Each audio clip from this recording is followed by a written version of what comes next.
বড়ই মাখাবো, একদম টক টক দেশি বড়ই। টক বড়ই বানানোর জন্য আমি একটা মাখানোর জন্য মশলা তৈরি করব। সেই মশলায় ছিল বিট লবণ, চিনি আর লবণ, সাদা লবণ, ধনের গুঁড়া, লঙ্কা গুঁড়ো আর ভাজা জিরে গুঁড়ো।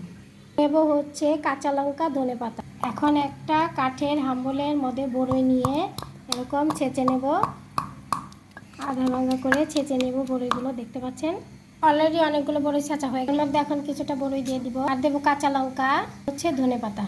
এখন কাঁচা লঙ্কা, ধনে পাতা সহকারে বড়ইগুলো ভালো করে ছেঁচে নেব। এখন মশলাটা মিশিয়ে নেব, সব মশলা একসাথে। টুকো মশলা এখন ঢেলে দেব, এখন হাত দিয়ে মাখাবো। তো বন্ধুরা, হাত দিয়ে মাখানোর সাথে সাথে আমার তো জিভে জল এসে গেছে, কখন খাবো এটা। টক বড়ই মাখানো আসলে মজাটাই আলাদা। তো আমরা অনেকেই আজকে এই বড়ই মাখাটা খাবো। সবাই মিলে এই বড়ই মাখাটা নিয়ে খেয়ে দেখলাম সেই মজা, সেই স্বাদ।